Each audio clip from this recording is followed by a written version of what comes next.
Hello, my name is Fons Trompenaars.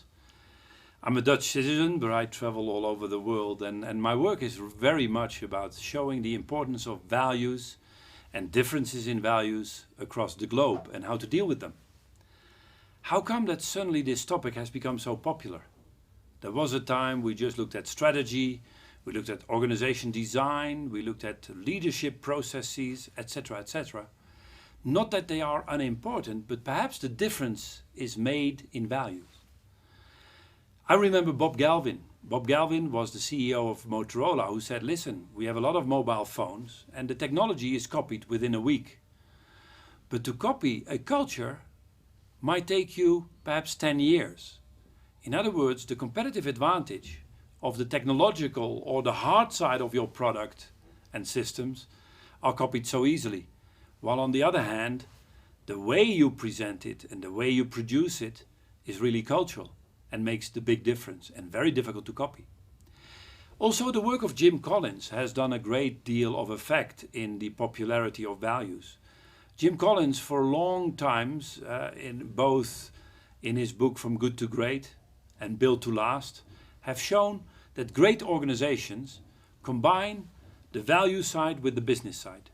So we call that yin and yang. The envisioned future is about strategy, where do you go, and it's very often represented in the BHAG, the big, hairy, audacious goal.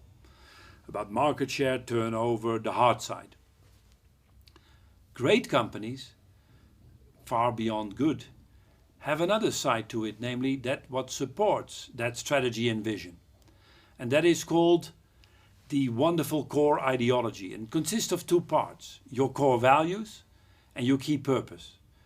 Key purpose like raison d'être. Why are you doing this? What keeps you happy?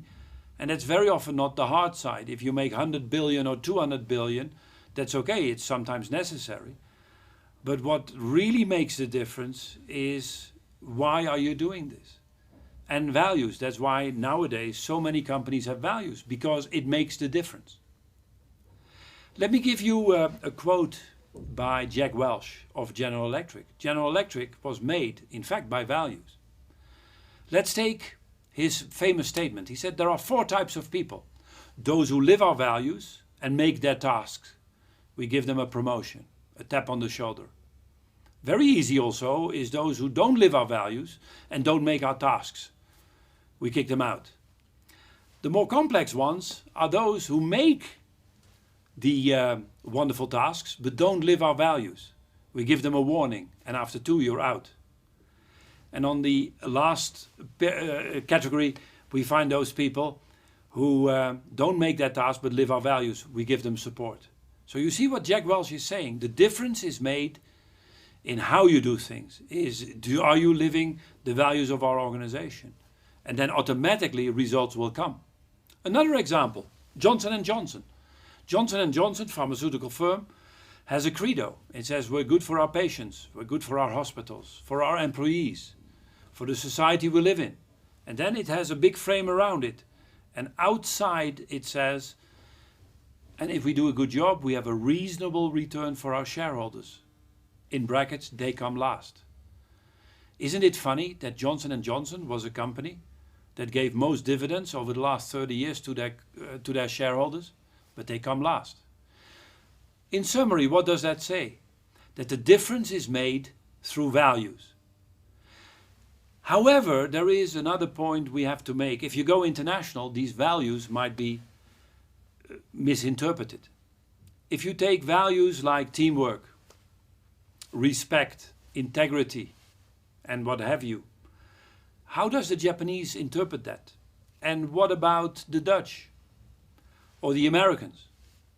So, if you have a value like applied materials, they started with teamwork, but they realized Americans interpreted teamwork in a way that was not exactly the same as their operations in Japan. So they now have 3 different values, but it's like yin and yang. We strive for teams that consist of creative individuals, and they define very concrete behaviors which makes that happen, and the reward systems support that. They have values like we give people direct feedback with diplomacy. And you understand, in Holland we're running a 1-year workshop to explain what that means.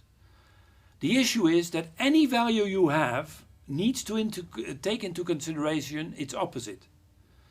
So if you have passion as a value, I would almost say, but passion without control, you become a neurotic. Control without passion, you're a robot.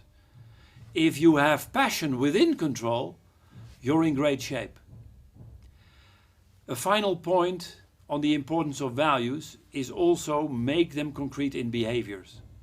Once you discuss the behaviors that makes the manifestations of the values, you're in great shape, and support them by appraisal and reward systems. This is the type of work we do, and I hope you have good luck when you follow our interventions. Make values work as a support to your vision and make them very concrete in behaviors. Thank you very much.